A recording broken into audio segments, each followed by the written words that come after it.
Prenons notre Bible dans le livre de Genèse. On a notre thème, c'est marcher avec Dieu. Ça, c'est un thème de consécration. On est en train d'aller en fin d'année. C'est un thème pour te permettre de marcher réellement avec Dieu. Et quels sont les avantages de marcher avec Dieu? Quels sont les bénéfices de marcher avec Dieu? Amen. Lorsque vous lisez Genèse chapitre 5, à partir du verset 1, on parle de la postérité d'Adam. Et puis, vous allez voir à partir du verset 4, on parle d'Adam. On commence par 7, la postérité de 7. Mais on dit telle personne a fait des enfants, il a eu tel âge, la personne est morte. Telle personne a fait tel nombre d'enfants, tel âge, la personne est morte. Vous allez voir, et on s'arrête à un verset de façon spécifique, qui est le verset 24. Si tu veux, affiche-moi juste n'importe quel verset, 6 ou 7, on va lire juste deux portions, puis on va sauter au verset 4. Genèse chapitre 5.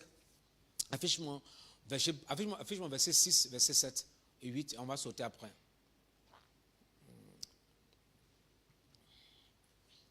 Seth, âgé de 500 ans, engendra Enoch, ça c'est Enoch. Seth vécut après la naissance d'Enoch 807 ans et il engendra des fils et des filles. Verset suivant, verset 8. Tous les jours de Seth furent de 912 ans, puis il mourut. Verset 9. Enoch, âgé de 90 ans, engendra Kénan. Avant, on ne fait pas l'enfant à partir de 20 ans. Ouais, non. Si tu lis la personne qui était moins âgée qui a eu un enfant, c'est 65 ans.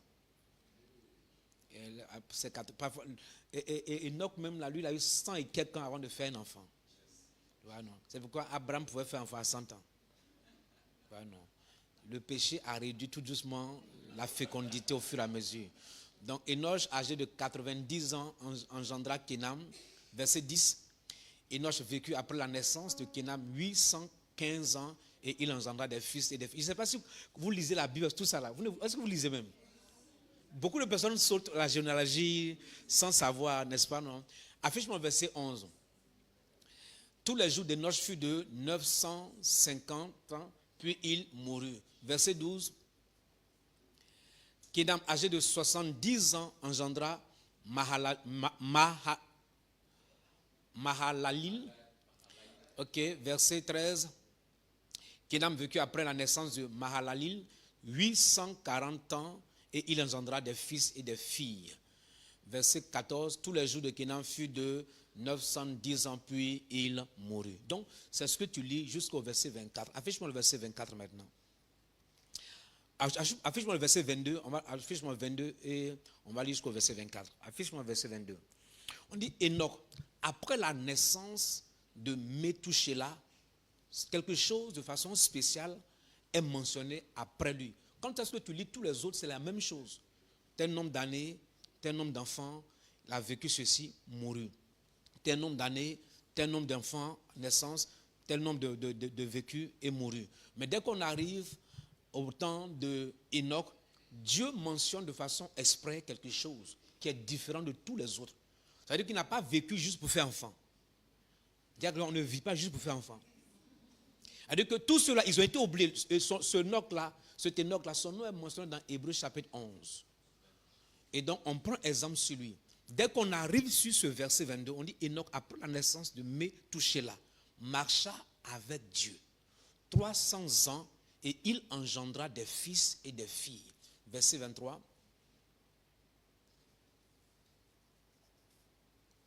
Tous les jours d'Enoch furent de 365 ans. Enoch marcha avec Dieu, puis il ne fut plus parce que Dieu le prit. À un moment donné, tous ceux-là sont morts. À lui, arrivé à ce Enoch-là, on n'a pas dit qu'il mourut. Dieu lui-même a dit, de la manière dont tu as marché avec moi, ce n'est pas normal que tu meures. Parce que tu as fait la différence dans ta génération, dans toute la lignée. Toi, tu as marché avec moi. La Bible dit, Dieu prit Enoch. Et il ne fut plus. Tu me saisis? Donc il y a une différence dans notre génération de marcher avec Dieu et de ne pas marcher avec Dieu. On peut venir tous ensemble à l'église, mais ça ne veut pas dire qu'on marche avec Dieu. Tu me saisis? Quelqu'un peut jouer clavier, amen. Il y a une différence entre marcher pour Dieu et marcher avec Dieu. On est d'accord, non? Marcher pour Dieu, c'est quoi? Parfois, on dit marche pour Dieu, n'est-ce pas? Marche pour Jésus. Quand tu marches pour Jésus, est-ce que tu marches avec Jésus? Marcher avec Jésus est différent de marcher pour Jésus. Marcher avec Dieu est différent de marcher pour Dieu. Amen. Et l'une des choses que Dieu nous appelle, n'est-ce pas, c'est de marcher avec lui. C'est d'abord de marcher avec lui.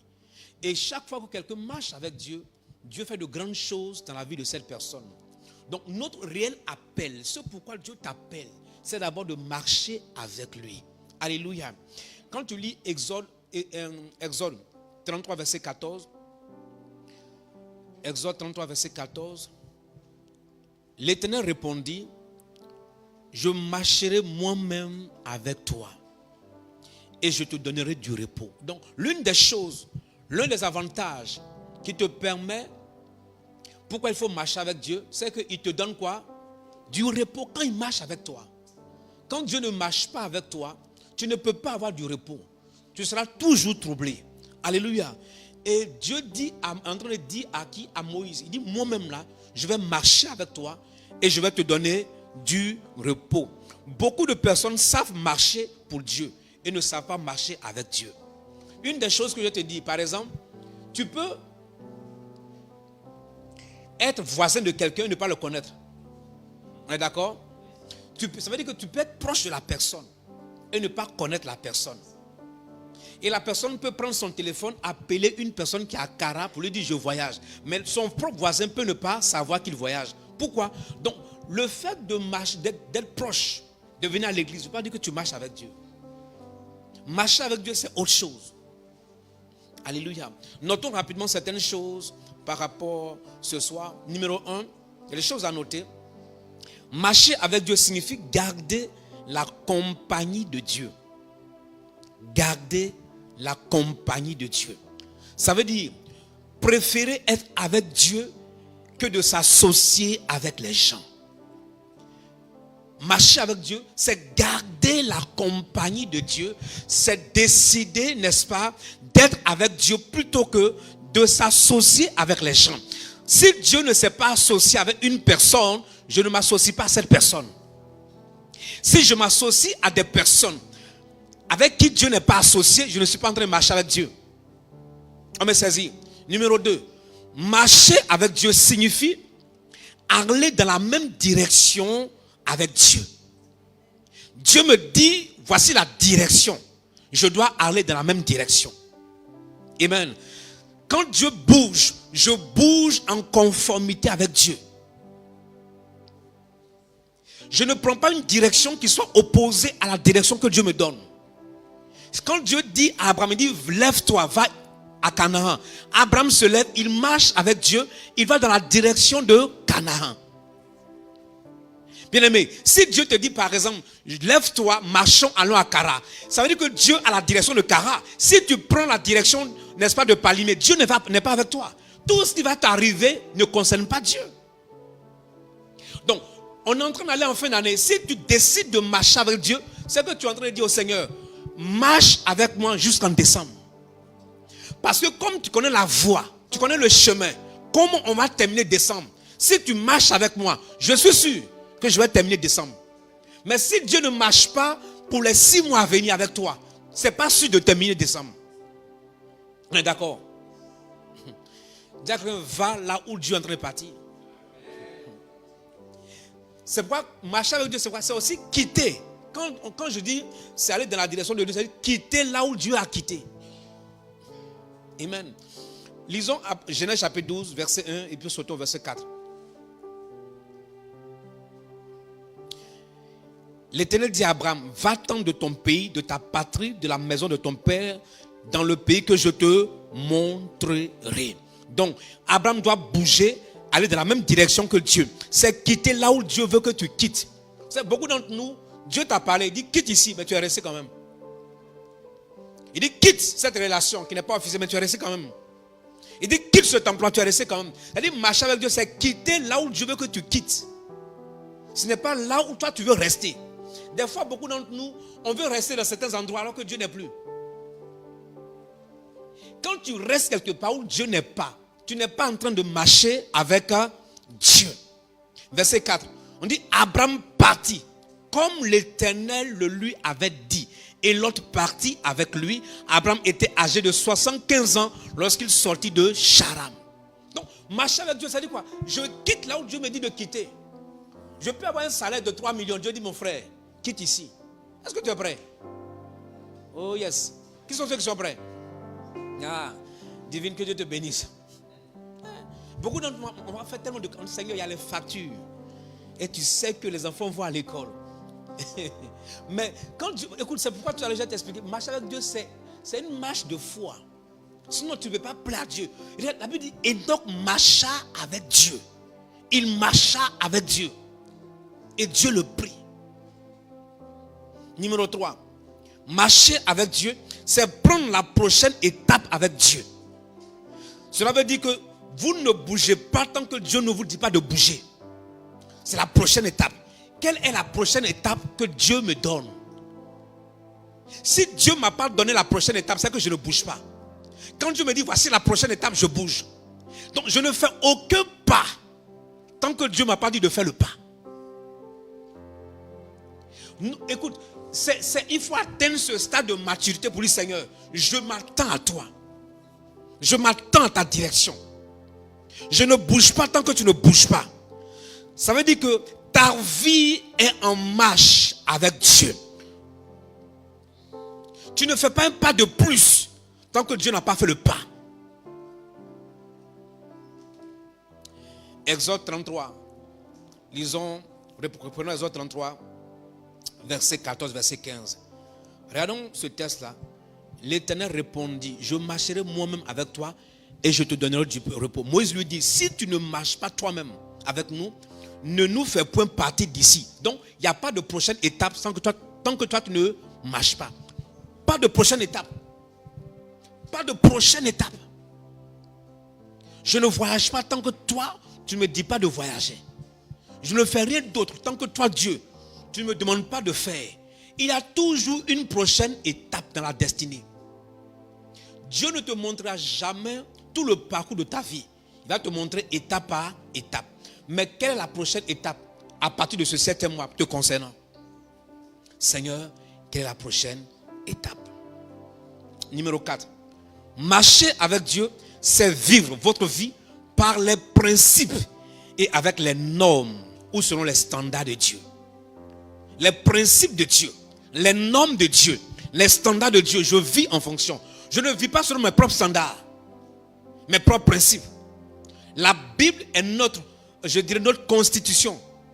Qu'est-ce que la Bible dit? Je vis selon mes principes. Vous savez, il y a une loi qui est sortie en France, où on dit que les enfants ont le droit de frapper papa si papa les emmène dans la maison. Et que le père n'a pas le droit de taper un enfant. Ça, c'est quelle loi ça? La France, c'est un pays diabolique rempli de démons. Des gens qui ont perdu la vie, des homosexuels qui dirigent un État et qui disent à un enfant, voici la loi, si ton père te fatigue dans la maison, tu le tapes. S'il te tape, on le met en prison. Il n'a pas le droit de crier sur toi. C'est quelle loi? Ça vient d'où? On vit sur quel principe, quel standard? Et un enfant a la capacité, a la possibilité de taper sa mère. C'est son droit. Quel droit? Et personne ne dit rien. Voici des gens qui ont marié leur grand-mère, des personnes comme ça qui ont perdu la vie et qui dirigent les nations. Un premier ministre homosexuel qui dirige un pays et puis qui prennent des lois. Et puis tout le monde est dedans, puis on accepte. On n'est pas capable de lever le petit doigt pour dire quoi que ce soit. Mais marcher avec Dieu, c'est quoi? C'est les principes divins, les principes de Dieu, les normes de Dieu, les standards. Je t'en ai dit, mais je ne peux, il y a certains pays où je ne peux pas vivre. On va me mettre toujours en prison. Oh, il t'a dit la vérité. On va me mettre toujours en prison. Pas parce que j'ai volé, même parce que je ne vais pas respecter certaines lois. On veut marcher, écoute, on veut marcher avec Dieu. On veut plaire à Dieu ou on veut plaire au monde. Est-ce que tu marches selon les principes de la société, de cette nation, ou tu marches selon les principes, les standards de Dieu? Est-ce que selon les principes, tout le monde fait telle chose, je dois faire? Quelles sont tes normes, les standards? Marcher avec Dieu. Ma vie, selon les principes divins. L'un des principes que je vais prêcher le dimanche 12, c'est quoi? C'est qu'est-ce que veut dire être né de nouveau? Être né de nouveau, c'est il y a le standard de l'habillement. C'est-à-dire que ta vie, ton habillement doit prêcher Christ. C'est un standard. On ne peut pas venir à l'église et remplir dans nos églises et faire n'importe quoi. Vous savez, à un moment donné de la vie, on ne prêche pas pour plaire à quelqu'un, on prêche pour aller au ciel. J'ai parcouru tellement de situations qu'aujourd'hui, on arrive, avec très peu de personnes, on arrive à construire que quand tu quittes là, ça me dit absolument rien. Parce que ce que Dieu est en train de faire maintenant, je suis convaincu que Dieu est avec nous. Oui. Donc, on n'est pas là pour prêcher, pour te plaire. On va te dire ce qu'il faut faire. Si ça ne te plaît pas, tu peux partir. On va se retrouver à la porte du ciel un jour. On va voir si tu vas rentrer ou tu ne vas pas rentrer. Rendez-vous là-bas. Tu peux vivre selon les principes, les standards des hommes. J'ai écouté quelqu'un, David Abioimi. David Abioimi prêchait, pas le fils de chose là qui est parti.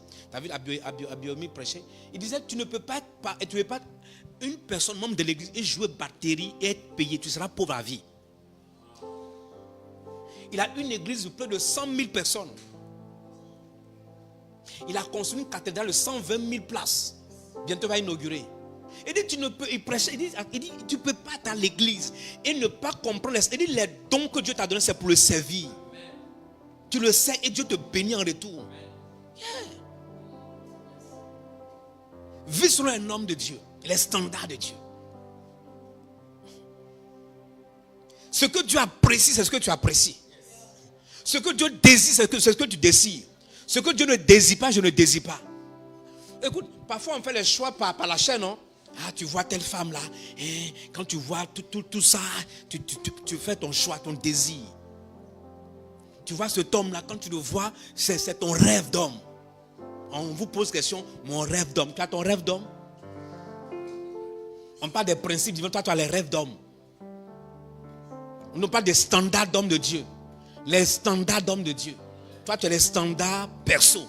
C'est pourquoi on a tellement de problèmes. Tellement de problèmes. Des fois, ce que tu désires, c'est parce que Dieu désire. C'est pas, des fois, ce que tu veux, c'est parce que Dieu veut. Mais comme Dieu n'est pas dictateur dans les choix, il te laisse. Dieu te laisse. Et tu fais ton choix. Et des fois, c'est pourquoi des fois quand on prie, Dieu ne répond pas. Parce que quand tu as fait un choix et que c'est compliqué, quand tu pries, Dieu ne répond pas parce qu'il t'a dit, je ne t'ai rien demandé, je ne t'ai rien donné. Et puis tu viens, tu pleures. Le Saint-Esprit te regarde, tu vas pleurer. Parce que ça ne va pas émouvoir Dieu. Il n'est pas touché par tes émotions. Il y a des gens qui l'ont tué il y a longtemps, donc toi, ça ne veut rien dire.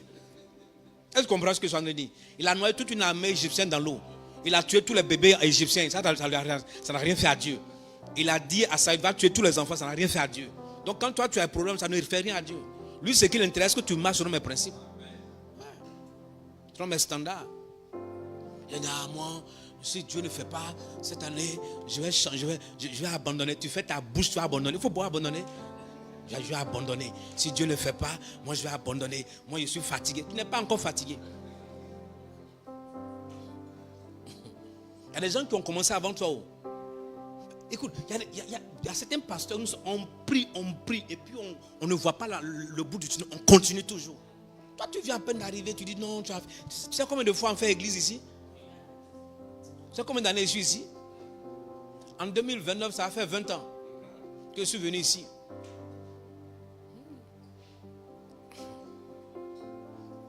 Je suis venu ici à 27 ans. J'ai donné 32 ans, je crois. 32 ans, je crois. 32 ans, j'ai donné toute ma jeunesse. 32 ans, quand je suis arrivé ici.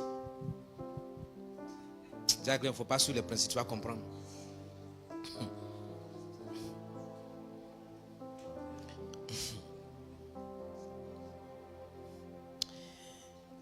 C'est pourquoi Matthieu 33 dit, cherchez d'abord.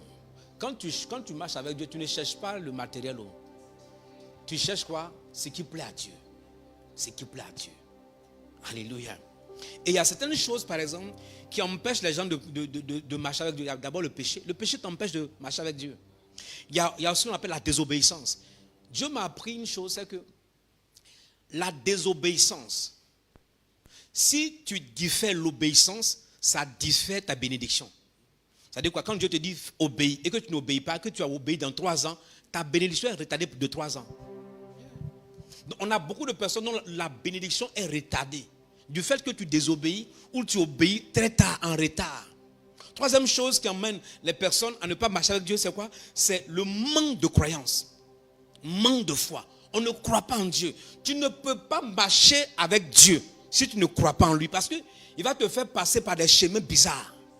Il va t'emmener à adopter certaines attitudes bizarres, à faire des choix. Quand les gens regardent ton choix, ils disent, mais ça, c'est qu'est-ce que tu es en train de faire? Mais c'est marcher avec Dieu.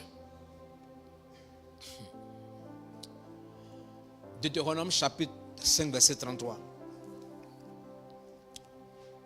Il dit, vous suivrez entièrement la voie de l'Éternel, votre Dieu, que l'Éternel, votre Dieu, vous a prescrite, afin que vous viviez et que vous soyez heureux, afin que vous prolongiez vos jours dans le pays dont vous aurez la possession. L'une des choses qui te permet de vivre longtemps, c'est quoi? C'est que tu suis la voie de Dieu entièrement et que tu sois heureux. L'un des aspects ou l'une des clés pour être heureux, c'est quoi? C'est de suivre entièrement la voie que Dieu te donne. Voyons rapidement comment avoir une marche de qualité avec Dieu. Comment avoir une marche de qualité avec Dieu.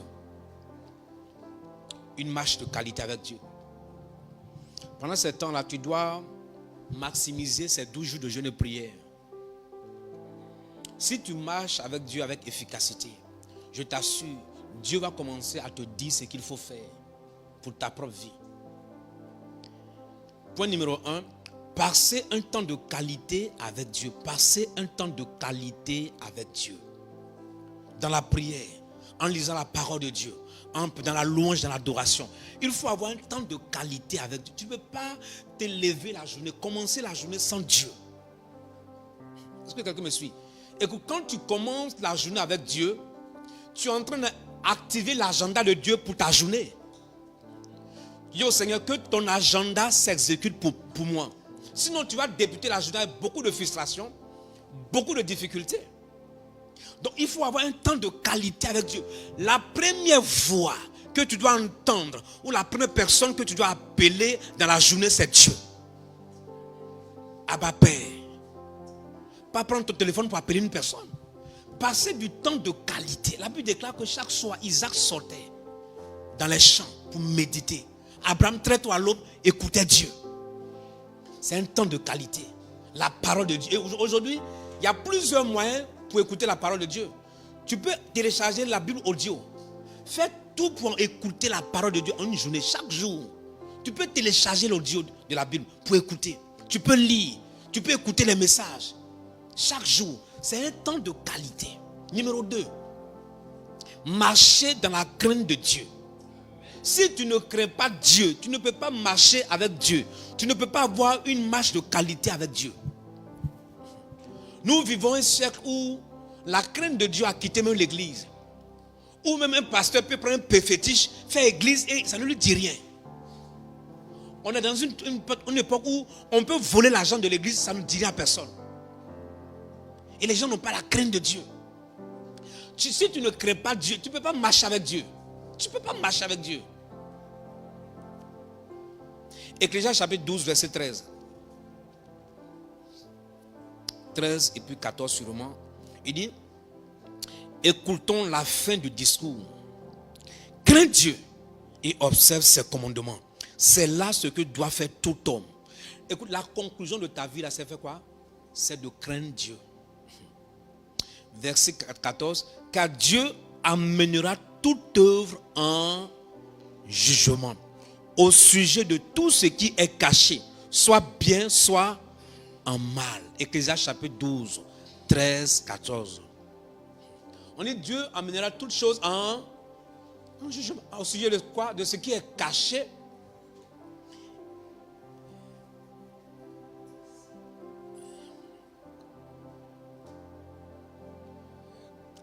voir les versets suivants. Affiche-moi Ecclésiaste 12, 13 d'abord. 12, 13.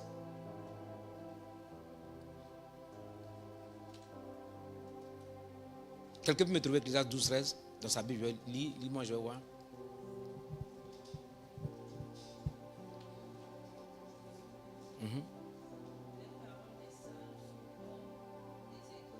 Ok, verset 15 alors. Il dit, écoutons la fin du discours. Crains Dieu et observe ses commandements. C'est là ce que doit faire tout homme. Verset 16. Il dit, car Dieu amènera toute œuvre en jugement au sujet de tout ce qui est caché, soit bien, soit mal. Si tu sais qu'on va amener toute chose en jugement, qu'est-ce que tu fais? On dit, on va amener toute chose en jugement, soit bon, soit bien, soit mal. C'est pourquoi le bien que tu fais là, Dieu va amener ça en jugement un jour, il y aura la récompense. J'ai appris une chose, que une personne, les gens qui pêchent et qui sont pas en règle avec Dieu, fuient toujours Dieu. Fuient la présence de Dieu. Le jour Adam a péché, Adam a commencé à fuir la présence de Dieu. Et beaucoup de personnes qui donnent les arguments comme ça, ah non, ce sont les personnes qui sont en train de s'éloigner de Dieu à cause de la qualité de leur vie. Et tu vas remarquer une chose que je te dis. Si tu vois quelqu'un commence à te faire du mal dans le secret, quand il te voit fuir. Quand quelqu'un te fait du mal, raconte des bêtises sur toi, la personne ment sur toi, la personne essaie de faire du mal, la personne fuit d'elle-même de toi. Elle est gênée de ta présence. C'est la même chose. Et la Bible déclare que Dieu va amener en jugement tout ce qui est bon, tout ce qui est mal. C'est pas, il dit, crains Dieu, c'est la conclusion de ta vie. Tu ne peux pas marcher avec Dieu si tu ne crains pas Dieu. Parce que Dieu va te pointer quelque chose qui ne va pas dire, telle chose-là, arrête. Quand par exemple, tu es né de nouveau, tu as 2 ans de conversion, 3 ans de conversion, certaines choses que Dieu tolère dans ta vie, à 10 ans de conversion, il ne tolère plus. Je répète. C'est-à-dire que s'il y a 3 ans en arrière, tu fais la même chose, et que maintenant 3 ans après, tu fais la même chose, c'est que tu n'as rien compris. Tu n'as pas évolué avec Dieu. Ce n'est pas possible. Tu n'as pas grandi, c'est-à-dire que tu es un bébé, tu es un chrétien kwashako. C'est-à-dire que tu es déformé, il y a un problème. Parce que ce que je faisais 3 ans en arrière, un jour quelqu'un appelle, non, le pasteur Legault, il prêche pour bénédiction. J'ai dit, j'ai dépassé ce stade. La personne est partie de l'église, non, il prêche pour bénédiction. Avant le côté, il prêchait bénédiction. J'ai dit à la personne, j'ai dépassé ce stade. Si je prêche bénédiction, c'est que tu n'as rien compris. J'ai dépassé ce stade. Je suis en train d'aller à un autre niveau. Donc tu es là pour être formé, tu ne veux pas, tu pars. Oui, parce que, écoute, quand tu es le type de péché que Dieu tolère dans ta vie, par peut-être un habillement, par un film que tu regardes, par autre chose, quand tu as 1 an de conversion, 1 année de conversion, ça c'est pas possible. Ouais, Dieu te laisse tranquille quoi. Il considère que tu es un bébé. Quand tu as 3 ans, il y a certaines choses, il apporte. 5 ans, il te dit telle chose. Donc on grandit tout doucement. Tu vois non? Mais je suis là, mais il y a 3 ans, il a lavé ma télévision. Aujourd'hui, il ne peut pas laver la télévision. 3 ans, je suis venu à l'église, il a pris ses pieds, il a lavé la télévision, elle est devenue rouge. Quand je suis venu, j'ai vu ça, on ne l'a même pas tapé. Parce que c'est 3 ans. À son âge, il n'a qu'à laver voir. Parce qu'il y a un péché qu'on ne peut pas tolérer à un âge. Tu es d'accord avec moi, non? Oui. Donc, avec Dieu, c'est la même chose. Dieu tolère par rapport au fait que tu n'as rien compris. Mais quand est-ce que tu as atteint un stade? On dit, crains Dieu. Crains Dieu. Crains Dieu. Parce que la Bible dit, Dieu va envoyer en jugement tout ce qui est bien, tout ce qui est mauvais, même caché. Je te pose une question. Est-ce que tu es conscient que tu peux mettre le CD de ta vie comme ça et nous tous on regarde? Tu es sûr même que ton papa ou ta maman peut regarder ton film? Ce que tu fais dans le secret, tes acrobaties, ya. Miséricorde. Ta maman dit ouh.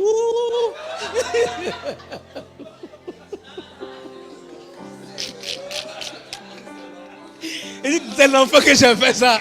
Mais c'est pas possible.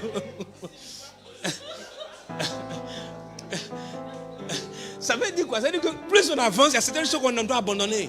C'est pas quand on avance, on commence à devenir sage. Tu commences à t'assagir.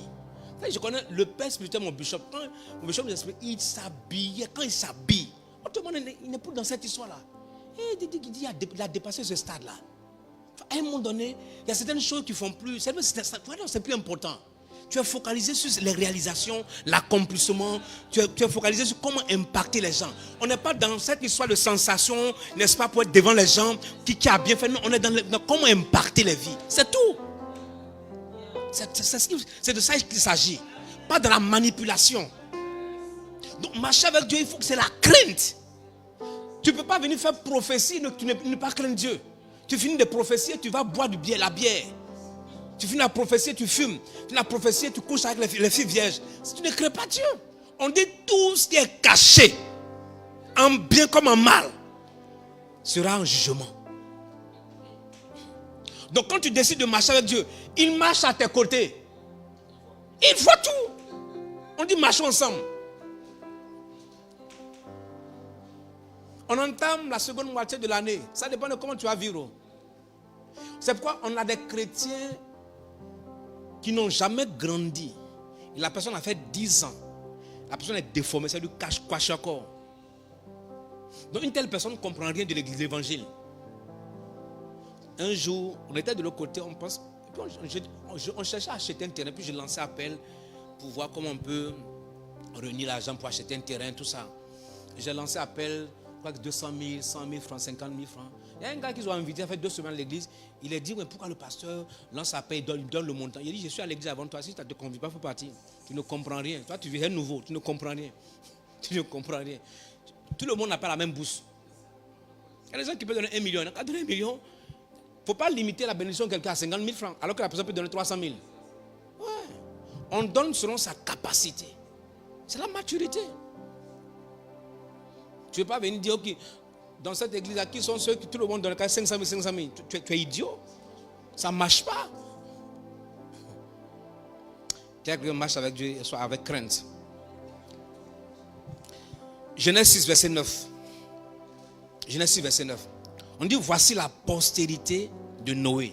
Noé était un homme juste et intègre dans son temps. Noé marchait avec Dieu. Juste et intègre. C'est l'intégrité. C'est ça, craindre Dieu, l'intégrité. Tu ne peux pas marcher au milieu de la corruption. Noé était intègre. Le monde était corrompu. Les gens faisaient n'importe quoi. Mais Dieu a trouvé Noé intègre. L'intégrité en marchant avec Dieu. C'est pourquoi la Bible dit Noé marchait avec Dieu. Il était un homme intègre et juste. Écoute, il y a certaines choses que tu as faites des années, peut-être les 6 mois passés. À un moment donné, tu dis, Seigneur, cette histoire-là, j'arrête. J'arrête, je dois faire autre chose. J'arrête, je dois faire autre chose. Il y a 2 manières pour le diable de détruire les gens. Le diable détruit une fille, une femme, entre 16 jusqu'à 23, 24, 25 ans.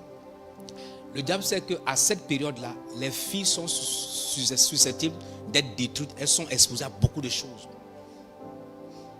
Quand une femme te traverse 30 ans et que tu continues, c'est qu'il y a un problème quelque part. Si après 30 ans, tu continues de t'offrir à tous les hommes, tu as 32 ans, tu rentres ici, ça veut dire que tu n'as rien compris maintenant. Parce que cette période-là, tu as déjà dépassé. 16 ans, 17 ans, les hommes menteurs peuvent venir te tromper, n'est-ce pas, non? Il y a plusieurs qui peuvent venir te tromper, te proposer, non, on va te donner l'argent, on va te donner ceci. Bon, parce que tu es immature, tu peux tomber sur le coup. Mais après 28 ans, 29 ans, la femme mûrit beaucoup plus vite. 30 ans, tu es mature. Tu vas commencer à être sage. Le diable n'attaque pas les jeunes quand est-ce que les jeunes hommes... Aujourd'hui, il attaque les jeunes à cause de l'argent, pour les sacrifices. Sinon, à l'époque, le diable ne s'occupe même pas des hommes. Quand ils sont jeunes, ils s'occupent des hommes quand ils ont 35 ans, parce qu'à 35 ans, quand tu vas avoir l'argent là, les vices commencent à s'ouvrir. Tu vois, quand tu vas voir que beaucoup de personnes, dès qu'ils commencent à avoir l'argent là, le vice vient dans sa tête. Comment coucher à 3 femmes, ça vient dans sa tête. Sa petite tête noire là, ça vient dans ça là. Il rêve de 3 femmes, lui seul sur un lit. Tu es idiot. Et il pense aller quelque part ou faire n'importe quoi. C'est ça, en fait. Et le diable commence. C'est pourquoi à 35 ans, jusqu'à 45 ans, 50 ans, vous allez voir certaines personnes à 65 ans qui sont comme des enfants. Un homme, il joue, il porte chaîne en or au cou, il porte chaîne là avec des bracelets en or, avec t-shirt, serré, son ventre est gros, il sort dans la rue. Tu sens que le gars là, tu sens qu'il est pris par le diable là. Parce qu'à ce stade-là, c'est pas ce stade, il faut porter un t-shirt serré avec, n'est-ce pas, des chaînes en or partout et tu te promènes dans la rue.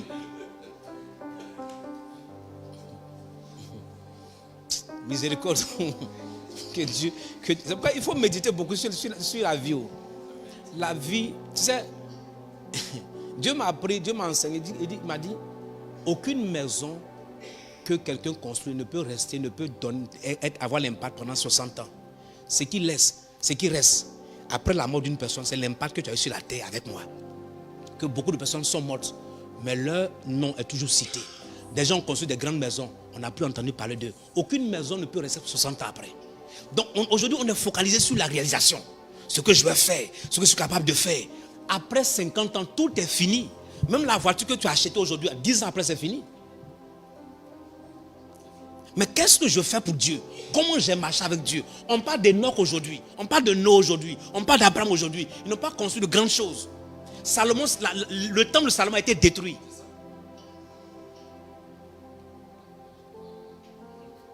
Qu'est-ce que tu fais avec Dieu? Qu'est-ce que Dieu fait avec toi?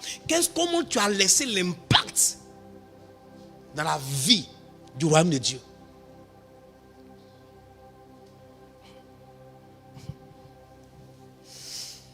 Numéro 3.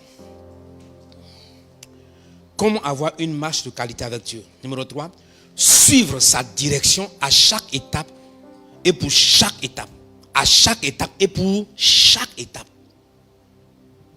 Il y a une voie ou un chemin à suivre pour atteindre les résultats de Dieu.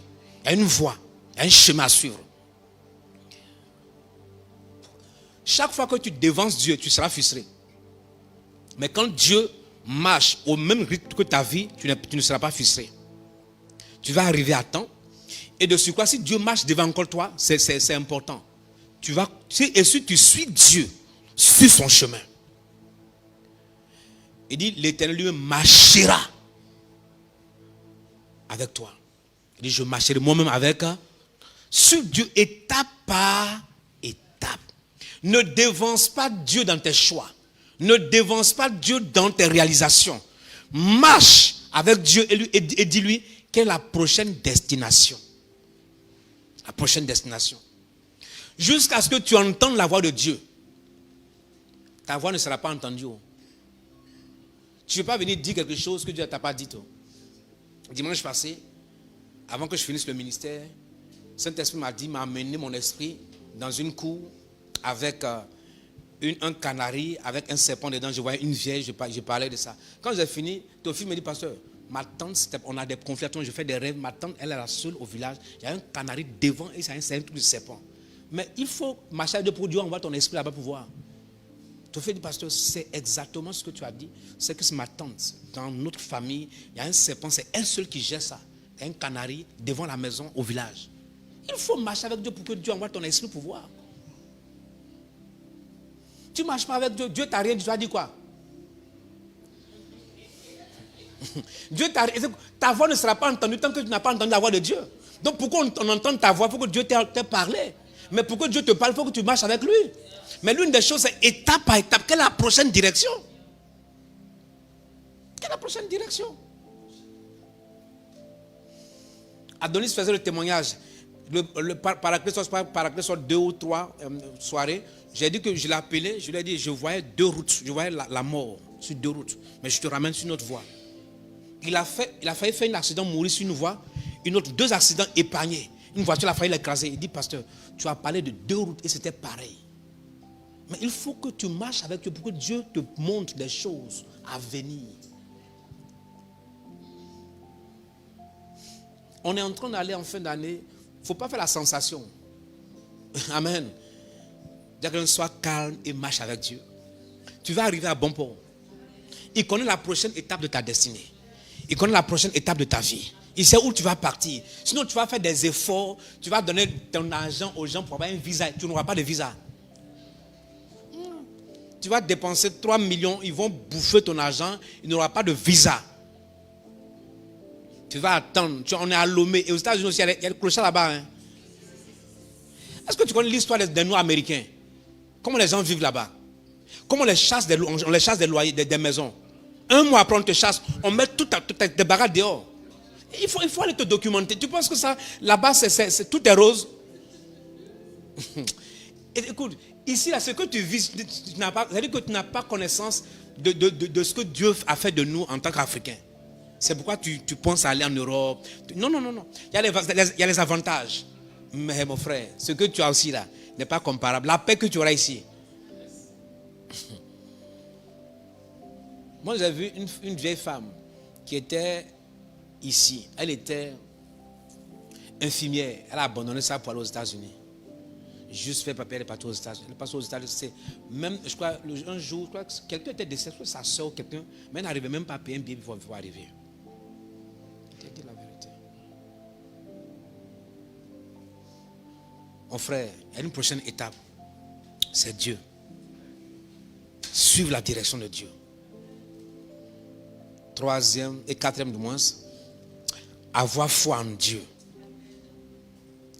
Marcher avec Dieu avec qualité, c'est avoir foi en Dieu. Il y a des chemins bizarres à suivre. Il y a des choix bizarres. Tu vas te demander, il faut faire les choix là. Il y a des chemins, il va te dire, mon fils, pas ce chemin là. Et tu ne comprends pas. Comment Dieu peut demander à Israël, à Josué, il faut leur dire d'aller faire le tour une fois, un tour, une fois chaque jour. Et le 7e jour, faites, sixième jour du moins, faites 7 tours. Et puis sans âme. Et après crier. On va en guerre. Les gens, les âmes sont dedans. On dit, il faut arriver. Quand tu as fini, 6e jour là, tu fais 7 tours et puis vous criez. Et puis vous sonnez les trompettes. Et on a mis les pasteurs dedans. On dit les sacrificateurs passer devant. On n'a pas les âmes. On dit guerre, Bénin, Togo. On dit tous les pasteurs passer devant. Et tu as déjà vu ça ou ça? On dit guerre, Togo, Bénin. On dit les pasteurs, mettez-vous à la frontière. Et avec vos Bibles. Les Béninois ont des âmes avec Bible. Et puis Dieu dit, allez-y, puis criez. Alléluia. Pour faire la guerre, il faut se cacher. On dit crier. Dieu est bizarre. C'est-à-dire, si tu veux marcher, il faut avoir foi en Dieu. Tout ce qu'il demande de faire, il faut faire. Des fois, tu ne comprends même pas. Il dit, il faut faire. Comment on peut envoyer les sacrificateurs, prenez les trompettes, passer devant, sonner les trompettes. Les murs ne sont pas les murs en papier pour souffler, ça va tomber. Ce n'est pas les murs fortifiés. Là, il y a des maisons qui sont construites sur les clôtures. La maison de Rahab est sur une clôture. Si une maison est une clôture, c'est que imagine l'épaisseur. Si on peut établir une maison sur une clôture, c'est-à-dire que la clôture, ce n'est pas juste nos clôtures de maintenant. Hein? Oui. Ce n'est pas nos clôtures qu'on fait une brique de 15 cm. Ce n'est pas ça. Donc, une maison est établie sur une clôture. Et puis, on dit, prenez des trompettes, soufflez. Ce n'est pas des murs en papier qui sont tombés. Et puis, on dit, pas d'âme. Et puis, criez. Alléluia, Dieu est bon. Quand Josué a fini de dire, c'est on dit, Josué. Quand Josué a fini, Josué, petit vieux, on va te parler. On dit, il y a des stratégies de guerre, mais ce que tu as dit, on n'a jamais vu ça. Quelle stratégie de guerre on doit aller sonner trompette et puis crier? Même Moïse ne nous a pas dit ça. Même Moïse, toi petit, tu viens d'arriver dans le... Et puis Moïse a dit de nous diriger, tu nous emmènes. Non, on avait viens. Qu'à s'asseoir, explique bien. Jésus finit d'expliquer, on dit ok d'accord. Comme tu dis c'est 6 jours, on va voir ce qu'ils ont donné. Premier jour, deuxième jour, quand on a fait 5e jour, ils ont dit bon nous on reste derrière. Passe devant, allons-y. On va voir ce que... Écoute, il faut avoir foi pour marcher avec Dieu. Quand Dieu te dit va construire un temps pour moi. Et puis toi tu vois le montant. Il dit construis. Si tu n'as pas la foi, tu ne peux pas marcher avec Dieu. Dieu dit à Noé, construis l'arche. 120 années. Quand l'arche doit être construite, à l'époque de Noé, il n'y a jamais eu de pluie. Personne n'a vu la pluie tomber du ciel. Depuis Adam jusqu'à Noé, il n'y a pas de pluie. Dieu sortait l'eau du sol pour irriguer le sol. La pluie ne tombait pas. Et Dieu dit à Noé, il va pleuvoir. On n'a jamais vu ça. Mes arrière, grands-parents n'ont pas vu ça. Et puis Dieu dit aux gens de se repentir. Va leur dire, bâtis l'arche. Sinon, après, il y aura le déluge. 50 ans, il n'y avait pas de l'eau. 70 ans, pas d'eau. On construit l'arche toujours. Les gens disent, non, ça va pas que... Les gens à qui tu as dit ça, ils sont déjà morts. Hein. 70 ans, Tu as dit ça à mon grand-père, il avait 50 ans à l'époque. Il est mort aujourd'hui. Et ça fait 70 ans, toi, tu construis l'âge. 100 ans, pardonne Noé, il faut abandonner ton affaire. Noé dit, Dieu m'a dit. Dieu m'a dit. Dieu m'a dit. 110 ans, j'avais rien. 115 ans, j'avais rien. 118 ans, j'avais rien. On dit, hé, mon ami, il faut enlever tes affaires là. Tu as déjà vu l'eau tomber du ciel. Noé dit, Dieu m'a dit. C'est une folie de construire un bateau pendant 120 ans. Et puis tu crois. 120 ans. À la 120e année, Noé leur dit, Dieu a parlé. On dit, quitte le vieux ici. Il commence à prendre les animaux deux par deux. On dit, oh le vieux, toi aussi. Comment tu peux aller chercher des cabris, tu peux aller chercher des chiens, chercher des moutons, papais, le mâle, la femelle pour rentrer dans la hache. Quel est ton problème? Noé quelque part en train de chercher les fourmis mâles, fourmis femelles. Tout ça là, t'es le vieux. Et puis à un moment donné, Dieu lui a commencé à faire venir les animaux. Et puis quand c'est fini, Dieu dit à Noé, entre dans l'arche et moi je ferme. Toi tu ne fermes pas. Pourquoi Dieu n'a pas voulu que Noé ferme? Dieu dit quoi? La Bible dit, Dieu a fermé l'arche sur Noé. Il dit, rentre dans l'arche et moi je ferme. Tu n'auras pas la clé. Comme ça, personne ne va crier, tu vas entendre pour dire, tu vas ouvrir. La clé se trouve avec moi, je suis parti. Quand ils sont montés et que Dieu a fermé l'arche, la pluie a commencé. Ça a commencé. Les gens disent, est-ce que c'est tout bizarre comme ça? Un jour, 2 jours, pendant 40 jours, ça a soulevé l'arche. Les gens tapent, papa. Noé dit, je n'ai pas la clé, je n'ai pas la clé. Je vais ouvrir, mais je n'ai pas la clé. C'est fini. Tout le monde est mort. Marcher avec Dieu, c'est la foi. Donc, si tu veux marcher avec Dieu, mon frère, je t'assure, on ne va pas te comprendre. Quand je viens au Togo ici, quelqu'un m'a dit, mais comment tu vas aller au Togo? Tu vas aller faire quoi au Togo? Mon tuteur m'a appelé, il dit, mais si tu vas au Bénin, c'est mieux qu'au Togo. À l'époque, c'était un blanc. Il m'a dit, tu vas aller faire quoi au Togo? Il dit, Dieu m'a parlé du Togo. Je m'en vais. J'ai donné une offrande à mon bishop que même notre église de France ne lui a pas donné. L'offrande est venue de notre église du Togo. Donc quelqu'un, il faut avoir la foi pour marcher avec Dieu. En cette année-là, écoute, on a 6 mois. Tu peux faire un grand investissement et une grande réalisation si tu as foi en Dieu. Si tu as foi en Dieu, Dieu te dit, ma fille, lève-toi, commence à bâtir telle chose. Si tu as foi et que tu crois, tu es capable d'accomplir la chose. Je t'assure. Même si tu n'as pas d'argent, crois simplement. Avance par la foi. Crois en Dieu. C'est ça, marcher avec Dieu. Écoute, Jonathan est parti prendre un immeuble.